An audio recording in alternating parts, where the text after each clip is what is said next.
ya sama Miss ya. Terus saya Oh, mau curhat.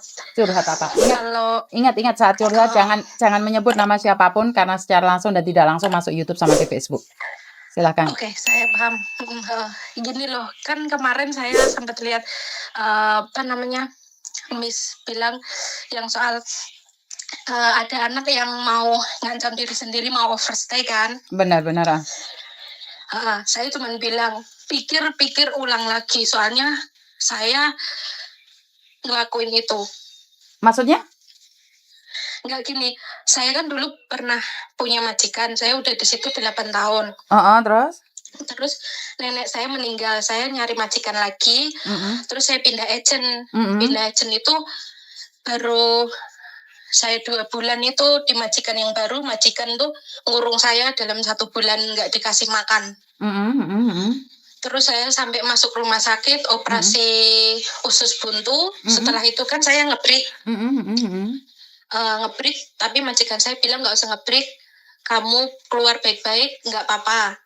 Aku bolehin. Terus akhirnya saya nyari majikan lagi. Terus saya kan pindah agent lagi kan. Saya cari majikan lagi, jaga nenek. Terus setelah itu visa saya seminggu itu langsung turun. Terus saya minta sama pihak agent, bisa nggak saya istirahat dulu, kan saya habis operasi usus buntu kan Miss. Terus katanya nggak apa-apa, nggak usah istirahat, kamu langsung masuk soalnya membutuhkan. Nah di situ saya daerah Yunlong kerjanya 3 tingkat, terus jaga nenek, jam 3 itu baru istirahat. Pokoknya nggak enak lah. Terus saya bilang ke agent, saya bilang saya nggak kuat soalnya kan perut saya masih nggak enak buat angkat nenek. Terus agent bilang saya mau nge-break gitu kan. Terus agent bilang nggak usah nge-break, kamu notice saja, kamu kan nggak punya uang buat bayar kan, dia bilang gitu. Terus saya bilang tapi saya nggak kuat, saya bilang gitu. Terus agent jawabannya itu gini, Mem, nunggu sebulan tuh nggak bikin kamu mati kok, dia bilang gitu. Akhirnya saya nggak kuat, pagi-pagi saya pulang sama, saya kabur. Waduh. Saya kabur, akhirnya saya jadi overstay selama 1,5 tahun. 1 tahun setengah, terus saya ngeplay ke imigrasi. Terus ini lagi proses mau pulang, alhamdulillah diperlancar karena pihak dari majikan saya nggak ada yang ibaratnya komplainnya saya aneh-aneh. Maksudnya cuma saya pesen sama buat teman-teman, kalau bisa jangan sampai berpikiran untuk overstay, karena emang bener-bener kalau nggak bisa, mentalnya nggak kuat, bener-bener Mem, bisa stres Mem. Kenapa stres, Dok? Saya cuman berbagi pengalaman aja. Kenapa stres, Dok? Bukannya kamu senang hidup di luar, bebas, nggak usah kerja, dapat uang dari pemerintah? Enggak, soalnya saya itu memutuskan buat pergi bukan karena saya mau, karena agent saya nggak belain saya, Mem, paham nggak, Mem? Ngerti? Maksud aku, kamu kan berbicara tentang overstay, bahwa overstay itu stres atau nggak enak. Tapi kan, kenapa nggak enaknya? Kenapa nggak enaknya? Enggak, gini. Satu gini, kita kerja, Mem, di Uber, Mem.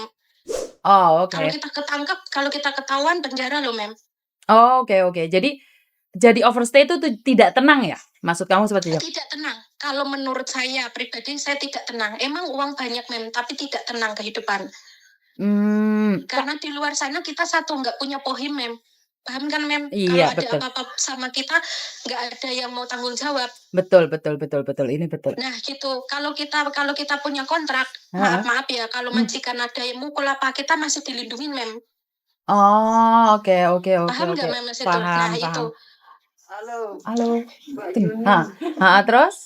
Sekarang intinya kamu pengen bilang hidup jadi overstay nggak enak? Hidup itu, iya, overstay nggak enak. Walaupun paper, Mem. Saya juga pernah paper, kalau sampai ketahuan kerja, itu juga penjara, Mem.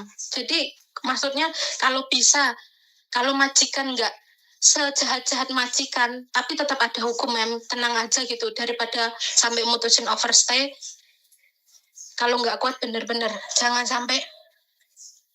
Jadi kamu saat ini overstay sudah ambil paper dan mau pulang Indonesia? Saya nggak ambil paper, saya itu ambil ngeplay pulang. Oh, oke. Jadi kamu sudah laporan ke Kowloon B? Sudah laporan ke Kowloon B? Sudah. Ini tinggal nunggu tiket aja. Oh, oke. Jadi rencananya pulang Indonesia kapan, sayang? Ini, imigrasi kemarin baru ngasih kabar Oktober tanggal 17 saya terbang, Mem. Udah melalui sidang semua, itu prosesnya juga saya hampir makan waktu 4 bulan baru dapat tiket. Tapi tiket yang nanggung kan pemerintah? Iya. Betul, oke. Tapi di situ kita benar-benar ditanya detail pun, kita nggak bisa bohong, Mem. Kita dari majikan itu apa, kenapa, itu semua data ada. Makanya saya bilang, jangan pernah nyari masalah sama majikan. Soalnya itu buat bumerang kita, Mem. Apalagi kalau ada sampai yang mutusin buat overstay, bener-bener harus dipikir-pikir ulang, Mem. Zaman sekarang di luar itu bener-bener harus siap mental segalanya, Mem. Oke, kamu overstay di luar berapa lama, sayang? 1,5 tahun. Banyak uang dong? Jujur aja kalau ilegal emang saya Saiwon, Mem. Saiwon itu bisa, dulu waktu pas saya keluar itu 18.000, tapi kerjanya, Mem, dari jam 8 ketemu jam 12 malam. Jam 8 pagi sampai 12 malam? Iya, harus saukung. Tidak ada libur. Libur itu kita harus bayar orang. Kerja rodi dong? Iya, makanya itu saya bilang. Terus, Mem, kalau kita nggak banting tulang sendiri, nggak ada yang menolong. Makanya itu kalau bisa untuk anak-anak sekarang ini jangan pernah berpikiran untuk overstay. Sawang Sinawang, Mem. Jangan lihat kita anak overstay enak, jangan.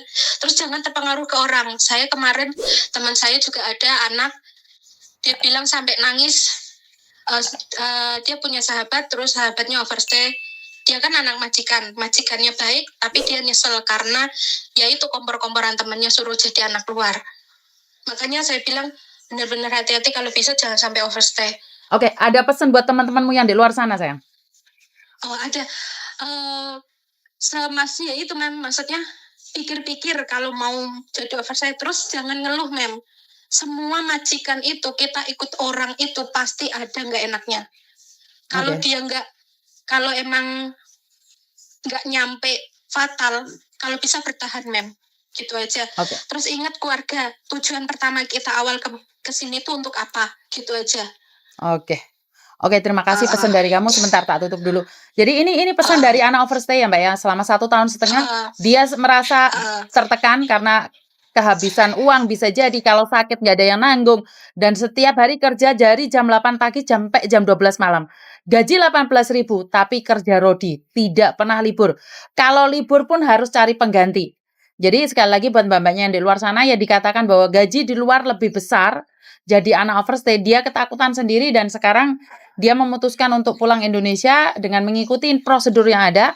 Ini dia masih beruntung karena dia tidak mengambil paper, adalah aslum atau suaka. Jadi dia memilih untuk pulang Indonesia diproses selama 4 bulan. Itu aja dari kami, terima kasih. Ada yang lain lagi pengen disampaikan sama teman-temanmu? Udah itu aja. Pokoknya intinya bertahan kalau bisa. Selagi tidak dipukul majikan, iya, tetap bertahan. Bener, Mem. Oke, terima kasih ya sayang infonya. Sekarang saya bagikan. Oke, terima kasih, bye-bye. Terima kasih, bye-bye. Banyak anak di luar sana mengira bahwa Sawang Sinawang, seperti yang dia katakan, bahwa hidup di luar itu tidak seindah profilnya. Jadi ini temanmu, ya gaji dia 18.000, tapi seperti yang dia katakan, jam 8 pagi sampai jam 12 malam tiada henti. Bekerja di Yunlong. Saya tidak tahu gaji 18.000 seberapa, karena saya sendiri tidak pernah pegang begitu banyak uang. Maklum orang desa, jadi roh duit rada ngeluh ndasku. Buat mbak-mbaknya yang di luar sana, saya cuma berharap rezeki kita bisa menjadi berkah buat keluarga di Indonesia. Itu aja dari saya. Wassalamualaikum warahmatullahi wabarakatuh. Berkat Tuhan mengalir atas kita semua. Semoga semua makhluk bahagia. Bye-bye.